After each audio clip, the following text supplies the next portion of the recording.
Bismillahirrahmanirrahim. Assalamualaikum warahmatullahi wabarakatuh. Halo teman-teman sahabat Tani Deso, jumpa lagi bersama saya kali ini. Kali ini kita berada di areal tanaman singkong ya teman-teman. Ini tanaman singkong Garuda varietasnya. Ini umur saya tanam itu sebelum bulan puasa tahun ini ya, tahun 2023. Sebelum puasa berarti sekitar ini udah 1 bulan setelah lebaran, berarti 2 bulan. Ini umur 2 bulan teman-teman. Jadi tanaman ini umur 2 bulan.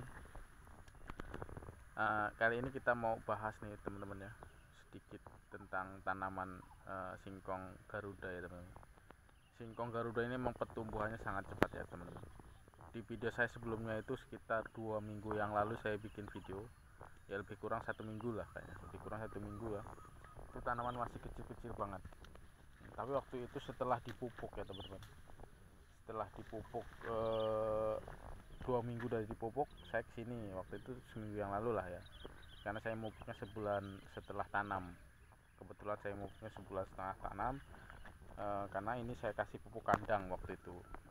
awal penanaman itu kasih pupuk kandang, kemudian 1 bulan kemudian saya kasih pupuk ya teman-teman. Aduh, agak belepotan, maaf ya teman-teman, karena jarang sekali bikin video dan emang lagi sedikit kurang fokus untuk bikin video. Nah sekarang saya mau fokusin lagi teman-teman, ini mengenai tanaman singkong. Mudah-mudahan pengalaman saya ini bisa bermanfaat buat teman-teman ya. Kebetulan tanaman singkong Garuda ini lagi viral di Lampung ya, banyak sekali yang nanam. Selain itu juga ada Thailand, yang baru lagi Thailand Mas, ada juga varietas-varietas lain yang lagi banyak, yang lumayan hasilnya ya. Produktivitasnya bisa 10 ton per 1/4 hektar, jadi sekitar 40 ton lebih untuk 1 hektar. Yang sebelumnya di daerah kami itu hanya kecil-kecil hasilnya teman-teman, nggak sampai 10 ton per 1/4. Jadi untuk 1 hektarnya itu nggak sampai 40, paling di kisaran 25, 28, 27.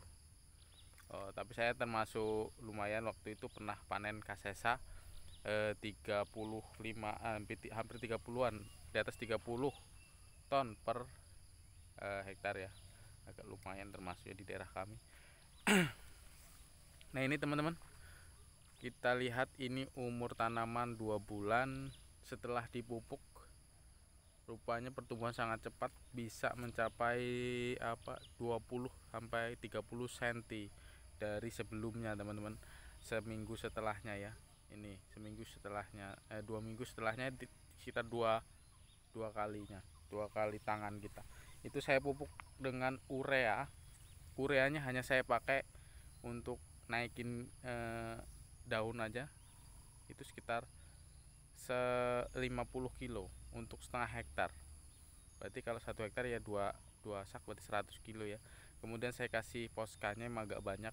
Poska itu NPK ya, ada kandungan NPK 15 kalau salah. Saya belum lihat sih poska ya, poska biasa itu saya kasih 2 karung teman-teman, 2 karung ya, 2 karung, 3 karung, 3 karung, jadi ketemu 150 kilo. 150 kilo plus 50, jadi 200 kilo totalnya ya, untuk setengah hektar ini, sekitar setengah hektar ini, karena tanahnya juga belum diukur luasnya, lebih kurang setengah hektar lah kayaknya. Kalau dari setengah hektar ya sekitar segitu. Jadi ini pupuknya saya kasih itu 3 karung poska, kemudian ureanya 1 karung. Kita lihat pertumbuhannya lumayan,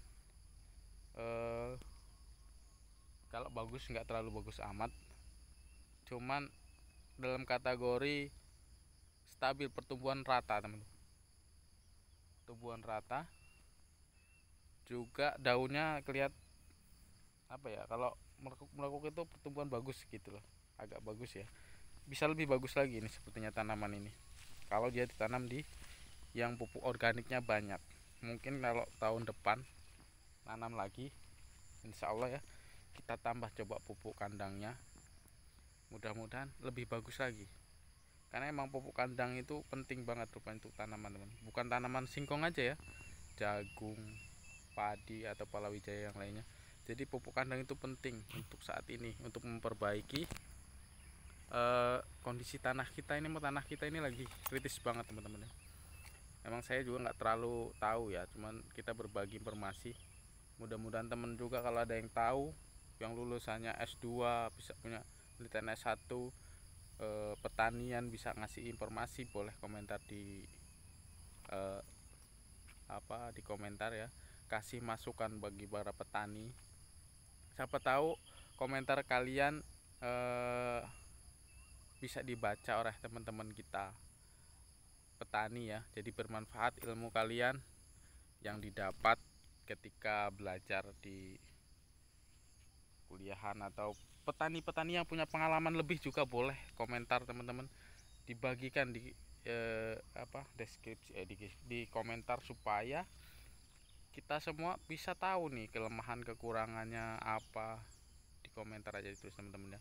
Jangan lupa tetap di komentar, jangan lupa juga di subscribe, di like teman-teman, supaya channelnya berkembang, jadi dibaca banyak orang, dilihat banyak orang, terus keluar di beranda hanya dilihat orang banyak. Kita bisa berbagi pengalaman kita, bermanfaat untuk orang banyak teman-teman. Oke, nah ini teman-teman, tanamannya sudah seperti ini. Kita lihat ya, kita lihat dari balik, nggak bisa teman-teman, karena saya males ngedit lagian teman-teman. Ini pucuknya, pucuk daunnya itu lihat nih, pupusnya itu bagus tumbuhnya teman-teman. Jadi ini masih muda ya kan, udah keluar lagi muda, jadi berarti pembelahan selnya itu di dalam tubuh, di dalam metabolisme tanaman ini bagus ya, tumbuh terus, tumbuhnya cepat berarti tumbuhnya. Kalau dia kekurangan unsur hara kan tumbuhnya itu nggak cepat teman-teman, karena ini unsur haranya cukup ya, nggak cukup banget sebenarnya, masih kurang kalau bagi saya ini ya, tapi sudah sudah dikategorikan lumayan teman-teman nih, tumbuhnya bagus. Ini kalau ditanam benar, lebih benar lagi, intensif, ini bisa menghasilkan lebih. Juga jarak tanamnya ini, kalau ngeliat dari tanamannya ini sepertinya butuh jarak tanam lebih. Ini panjang daunnya, ini kan saya ngikutin di daerah sini ya, petaninya pada nanam dengan jarak tanam 80 kali 1 meter lah ya teman-teman ya. Sepertinya panjang daun ini sudah saling tumpuk, saling lewat ya udahannya. Jadi kemungkinan harusnya ditambahin lagi. Nah ini kalau yang agak jauh dikit dia lebih panjang lagi ininya, berarti biar bisa lebih panjang ininya, jarak tanamnya harusnya lebih panjang. Kalau ini aja sudah 2 jengkal ya, 2 jengkal tanaman, betul nggak? Berarti harus 4 jengkal minimal. Kita lihat kalau 4 jengkal itu masih tumpul lagi, berarti masih kurang lebar lagi tanaman, jarak tanamnya. Kalau 2 jengkal saya ini berarti sekitar 1 meter. Berarti kalau 1 meter kali 1 meter kemungkinan bagus teman-teman. Nah seperti ini ya, ini kan jarak ke sininya 1 meter nih teman-teman nih, dia tidak terlalu nempel tuh, jadi kena ujung jauhnya pas nih ya, nih, jadi kena ujung jauhnya tuh pas gitu. Jadi kalau bisa emang 1 meter, kayak 1 meter kali musari 1 meter teman-teman ya, nggak tahu ya, namanya kita belum nyoba, tapi kalau secara teori seperti itu. Kali kan kalau dipraktekkan lain, semakin banyak semakin sedikit tanaman, pikir kita kan akan semakin dikit hasilnya, karena jarak tanamnya semakin jauh kan semakin dikit nih tanaman, bisa jadi hasilnya menurun gitu kan, karena jumlah tanamnya sedikit. Tapi belum tahu juga kalau di semakin lebar bisa jadi tanaman itu buahnya semakin besar-besar teman-teman, jadi satu pohon bisa lebih banyak hasilnya gitu. Jadi emang butuh apa ya, kalau sebagai petani itu kita harus kreatif, mencari yang terbaik gitu. Jangan ikutin monoton di teori juga, kayaknya kurang pas ya.